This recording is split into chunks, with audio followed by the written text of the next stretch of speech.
Bem-vindos ao meu canal, eu me chamo Amanda Mi e hoje nós vamos falar um pouquinho sobre o meu roteiro lá na Disneyland de Paris. Se você gosta desse vídeo, não se esqueça de dar o like, se inscrever no canal e comenta aqui embaixo, você já foi para lá? Tem vontade de conhecer? Então, gente, a nossa viagem, hoje eu vou falar um pouquinho do roteiro, mais especificamente da Disneyland de Paris, porque em Paris mesmo, a cidade, a gente passou pouquinho tempo. Essa viagem eu fiz no início de 2023, fora da época que fica mais cheia, em fevereiro, então a gente não pegou o máximo de lotação também dos parques e isso ajudou bastante. A gente estava já em Lisboa e eu já tinha essa viagem programada para Portugal e aí eu fiquei pesquisando nos sites das low costs, né, principalmente a EasyJet, que é uma companhia de low cost, aviões que pudessem ir para Paris, porque seria às vezes até mais barato do que trem e de fato foi mais barato do que trem, eu consegui uma super promoção, falava assim, passe 30 horas em Paris, e aí a ida e volta era aproximadamente 16 euros. Então, bem mais barato do que de trem, que cada perna às vezes custa 30 até 45 euros e pode demorar até 8, 10 horas, depende das horas que ele vai fazendo as suas pausas. Então, a gente acabou comprando essa viagem dentro de Portugal, foi de Lisboa para Paris e depois de Paris para Lisboa. Passamos 30 horas mais ou menos dentro da Cidade Luz. Então, como o tempo já era muito apertado, a gente saiu bem cedo de Lisboa, chegou por volta das 11 horas, meio-dia em Paris. A gente fez o nosso almoço, pegamos direto um trem do aeroporto para perto do Museu do Louvre, comemos lá perto mesmo, no café, uma cafeteria bem famosa, chama Boemi, e tem várias unidades espalhadas. Essa é uma que a gente foi e que gostou bastante. Não é surpresa para ninguém, mas o croissant francês realmente se destaca bastante. Então a gente comeu algumas coisas, uns sanduíches, e aí foi passear. Como o tempo era realmente muito curto, eu só teria aquela tarde para explorar Paris, a gente passou ali na frente mesmo, nem entramos no Museu do Louvre, porque é gigantesco, dizem que você demora 100 dias corridos para ver todo o Museu do Louvre, então nem me atrevi. A gente passeou um pouco lá perto, foi na Champs-Élysées, depois pegamos um trem também, metrô, e fomos até a Torre Eiffel. A gente caminhou a Champs-Élysées inteira até o Arco do Triunfo, depois a gente pegou o metrô e foi até a Torre Eiffel. Também não subimos porque o tempo estava apertado e ali perto da Torre Eiffel a gente pegou aqueles cruzeiros do Rio Sena mesmo, que ficam falando em várias línguas sobre os pontos turísticos, só para a gente ver os principais pontos turísticos, e ele vai apontando, aqui é a Notre Dame, só que você está dentro do rio e vai escutando. Fez bastante frio esse dia, a gente estava se programando para sim pegar um pouco de frio, porque era fevereiro lá na Europa, mas estava bem mais frio do que o que a gente estava esperando, uma sensação térmica de menor do que zero, e a gente não estava agasalhado para isso, mas passou o dia e à noite a gente deu o check-in no hotel. No dia seguinte seria o dia que a gente ia chegar de fato na Disneyland, que eu já tinha comprado os ingressos. Os ingressos para essa época do ano, especificamente, mesmo sendo um sábado, foram 72 euros para cada um. Quando a gente viajou, a cotação do euro, quando eu comprei os euros estava 5,6, mas quando a gente viajou estava 6,01, 6,03, mais ou menos. Então, aumentou um pouquinho os gastos que a gente teve lá dentro. Na Disneyland de Paris, você pode sim levar lanchinho, água, garrafa, esse tipo de coisa. Então, na noite anterior, quando a gente fez o check-in no hotel, a gente foi num mercadinho que tinha perto e compramos várias besteirinhas pra gente ir comendo, barrinha de cereal. Compramos alguns, tipo aqueles sanduíches que já vêm prontos, que ficam na geladeira. A gente comprou até para tomar o café da manhã, assim, correndo no hotel antes de sair. A gente também comprou garrafa de água e iogurte, esse tipo de coisa, que tudo pode entrar na Disneyland Paris, não tem problema.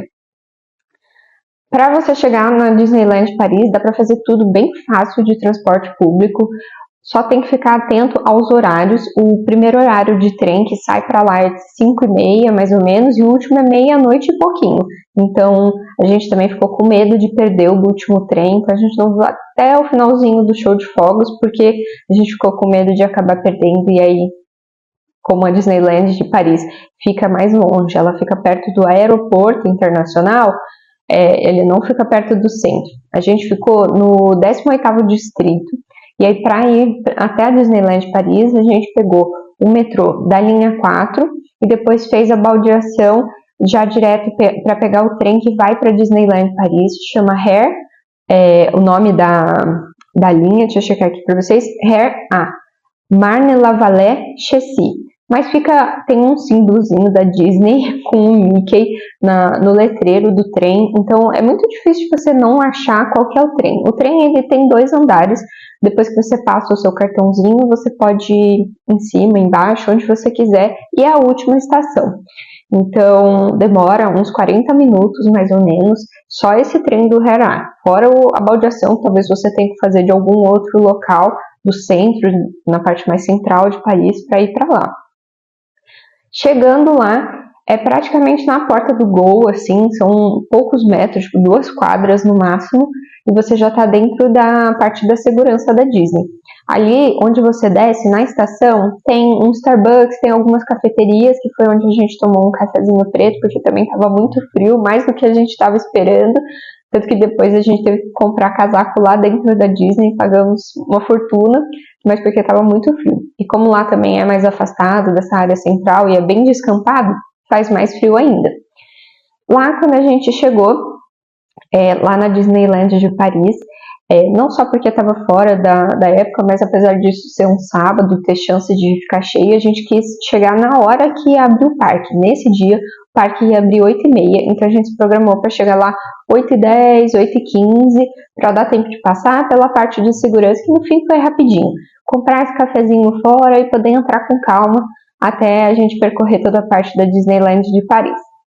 A Disneyland de Paris, ela é dividida em algumas áreas. Quando a gente entra, é uma avenida bem comprida com um castelo no final. Aqui não é o castelo da Cinderela, e sim o castelo da Aurora, que é a Bela Adormecida. Por isso que ele é todo rosinha, um pouco diferente do castelo da Cinderela, que fica lá nos Estados Unidos. Então tem essa avenida comprida, onde tem várias lojas, tem restaurante, tem bem local para você comprar coisa. Não tem muita coisa para você fazer nessa área principal, sem você tirar fotos, além dos jardins e tudo isso. E depois no final tem o castelo. O castelo por si só é sim uma atração. Você pode entrar dentro do castelo, tem uns vitrais que contam a história da Bela Adormecida. E você também pode ir por outro caminho e até lá embaixo e ver o dragão da Bela Adormecida. Ele está dormindo a maior parte do tempo, mas ele é um animatrônico gigantesco que acorda e solta uma fumaça pelo nariz, por exemplo. Bem interessante essa atração, porque nos outros parques, muitos a gente não pode entrar dentro do castelo. E ali nessa avenida, que é a Main Street, essa avenida é de onde você vai ver tanto o show de drones no final da noite, que é seguido depois pelo show de fogos. Esses 2 shows são imperdíveis, é totalmente diferente do que o que você está acostumado às vezes nos Estados Unidos, seja de Los Angeles, seja de Orlando. É bem diferente, é muito animado, e ali também passa o pessoal da parada mesmo, que eles fazem ao longo do dia. São várias, e a gente viu uma delas, uma parte, porque a gente estava tentando priorizar um pouco das atrações. Mesmo assim, a gente passou por essa avenida, e aí eu falei, vamos tentar fazer o sentido anti-horário, que quando eu estava estudando os roteiros para poder ir aproveitar o máximo dessa Disney, tinham poucos brasileiros que tinham ido, então eu estava vendo um ou outro vídeo, principalmente de americanos que tinham ido, ou o pessoal do Reino Unido, e como eles também moram mais perto e vão mais vezes, eles não tinham tanto essa prioridade de tentar fazer várias atrações, tentar fazer o parque valer bastante a pena. Então era um outro ritmo, não era bem o ritmo que eu estava esperando, que eu estava querendo buscar para o meu grupo, eu e meu esposo no caso. Então eu fui tentando adaptar, estudei bastante o mapa na semana antes que a gente ia viajar, para tentar entender para onde a gente ia, quais atrações eu queria fazer. E aí a gente foi seguindo no sentido anti-horário e deu super certo. Acho que o máximo de fila que a gente pegou no dia inteiro foi tipo 35, 40 minutos. O que pra Disney, pra quem sabe, vale a pena. Porque às vezes as filas são enormes. É uma Disney que é bem pequena, o parque é pequeno. E a gente foi só na Disneyland, né? No Disneyland Park. Do lado tem o outro parque que chama Walt Studios. Vai mudar bastante coisa. Mas ele é um parque menor ainda e que fecha mais cedo. Ele não tem show de fogos nem nada, fica colado do lado. E esse outro parque aqui tem essa parte do Toy Story, da Marvel, dos super-heróis. E como a gente já tinha um tempo muito curto, eu não quis nem juntar os dois parques em um dia, que tem gente que diz que dá para fazer, mas aí você tem que abrir mão de algumas coisas que você tem vontade de fazer. E aí eu preferi deixar um dia inteiro só pra gente fazer o Disneyland Park com calma. Então a gente fez esse sentido anti-horário, foi primeiro começando, né, na mansão mal assombrada, que é o máximo, mas como nós fomos os primeiros a chegar naquele brinquedo, na primeira vez que a gente estava indo, deu uma quebrada não, mas parou um pouco o carrinho, eles avisaram, olha, desculpa, mas a gente já vai continuar. Não chegou a acender as luzes, mas foi questão assim de segundos, e aí seguiu essa parte do carrinho, que foi muito legal. E aí depois a gente foi seguindo. Nessa Disneyland de Paris tem algumas montanhas russas que são mais radicais, não vou falar que não. A do Indiana Jones tem um looping, ela é super rapidinha, mas ela é mais radical porque tem um looping também e ela é toda no aberto. Tem a Big Thunder, essa Big Thunder tem uma curiosidade, que você passa embaixo da terra e isso é uma coisa que você não tem em nenhuma outra montanha russa nos outros parques da Disney do mundo. Então isso é uma coisa exclusiva de lá. Outra coisa que a gente foi de montanha russa mais radical é a do Star Wars. Ela tem, sim, várias inversões, tem looping, é no escuro, mas é imperdível. Para quem gosta, vale muito a pena. É bem seguro, você usa aquelas proteções das montanhas russas, mas é uma coisa que muita gente tem um pouco de medo. Tem os simuladores, apesar de a gente não falar francês fluente, o simulador foi muito legal, que é o Star Tours. Esse tem uma cópia, né? Quer dizer, esse é a cópia lá dos Estados Unidos. E a diferença também é que esse simulador você pode ir muitas vezes porque eles vão mudando os cenários. Então não é sempre a mesma coisa, às vezes são coisas diferentes, historinhas diferentes. Dizem eles que tem tanto historinhas da primeira trilogia do Star Wars, da segunda, e agora eles estão atualizando e deixando também as coisas mais atuais. E também vão adicionar até o do Mandalorian também. Então é uma coisa que sempre está se atualizando e vale a pena. A gente percorreu também outras coisas que são mais típicas. Tinha alguns que estavam fechados, infelizmente, nessa época do ano, para manutenção, esse tipo de coisa. O do It's a Small World de lá também estava fechado nessa época. Mas a gente aproveitou outros passeios daqueles de barquinho, bem clássicos da Disney. O que a gente mais pegou fila, de fato, foi o do Peter Pan, que é bem semelhante, acho que talvez se não igual ao de Orlando. É lindo, maravilhoso, é uma atração bem clássica da Disney, dos parques da Disney, e para quem viu o filme, é imperdível. A gente passeou bastante, a única coisa que a gente não fez lá foram aquelas atividades que tem pagas, mas aí, sinceramente, você já pagou 72 euros para ir no parque e aí ficar pagando para ir nessas atrações que você tem que pagar tipo 6, 10 euros só para você brincar daquelas coisas de tira ao alvo e basquete, umas coisas assim, só para você ganhar alguns presentes. A gente achou melhor não gastar o dinheiro desse jeito e acabamos comprando uma daquelas fotos de atrações.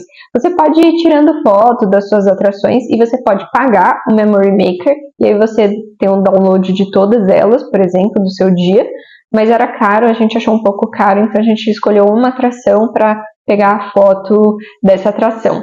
Aí a atração, na verdade, essa atração foi a do Star Wars, a gente comprou o imã, aí ficou ótimo, vou mostrar aqui como é que ficou a nossa foto. E no final do dia, aí a gente aproveitou para assistir o show de drones e depois o show dos fogos também. A gente assistiu até quase o finalzinho do show dos fogos, mas um pouco antes de terminar, a gente já saiu para tentar aquilo que eu falei, da gente não ficar sem a nossa carona de volta do trem. Como eram poucos dias, o transporte lá em Paris e para ir para Disney e voltar, a gente resolveu comprar tickets separados, só para usar naquele momento. Porque os outros tickets, que são o Paris Visit, o Navigo, entre outros, a gente achou melhor, porque a gente só ia passar umas 30 horas mais ou menos, comprar os tickets unitários mesmo. E no fim a gente gastou menos do que 40 euros para todos esses idas e voltas, e ir para o aeroporto, e passear na Torre Eiffel, tudo isso. Então, pra gente, a gente achou que valeu mais a pena. Lá na Disney, a gente comeu em 2 lugares. Você pode sair quantas vezes você quiser, e como eu falei, na própria estação tinha aquele Starbucks, tinha cafeteria e tem no McDonald's também. Então a gente saiu um pouquinho depois da hora do almoço também para não pegar tão cheio. Foi até o Mac, comeu um lanchinho e depois a gente voltou pro parque. Aí depois à noite a gente comeu lá dentro. Isso é uma coisa que pelo menos eu também só fui nesse restaurante. A gente foi no Café Hyperion e eu achei caro e que não vinha uma comida tão boa. As comidas do parque em alguns lugares, tipo em Orlando, em Los Angeles, dizem que são muito boas, principalmente a do Japão, mas a de Paris, pelo menos nesse local específico, a gente não gostou muito da comida, era um hambúrguer meio sem graça e caro, assim, bem caro comparando com se você poderia sair para ir no Mac, por exemplo, que tem sempre bastante promoção, seria uma qualidade semelhante e 1/3, 1/4 do valor que a gente pagou lá dentro. Então fica aí essa dica de levar os seus próprios snacks, essas coisas para você comer lá, água, esse tipo de coisa, e aí se for o caso você pode sair rapidamente, fazer a sua refeição fora e voltar.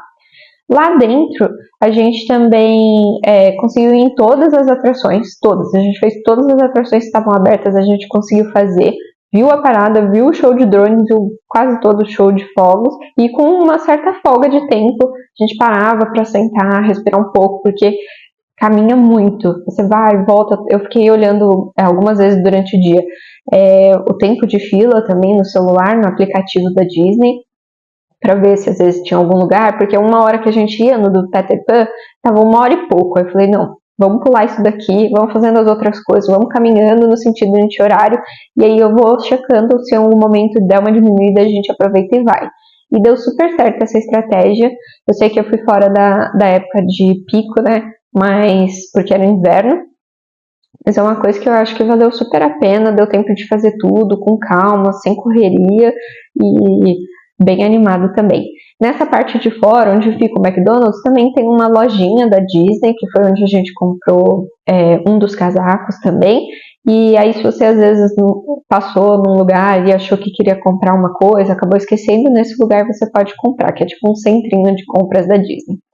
Aí a gente chegou no hotel mais ou menos 1 hora da manhã, dormiu, porque no dia seguinte a gente já pegou um voo cedinho para ir para Lisboa de volta. Então esse foi o meu roteiro lá na Disneyland Paris. Acho que o que eu teria de dica é isso, tentar chegar na hora que tá abrindo. Eu sei que é cansativo, chegar tipo 8 e pouco, e aí ficar até meia-noite, quase 1 hora da manhã lá dentro e tudo isso. E ainda mais indo e voltando de transporte público, às vezes você vai em pé, nem sempre tem lugar para sentar.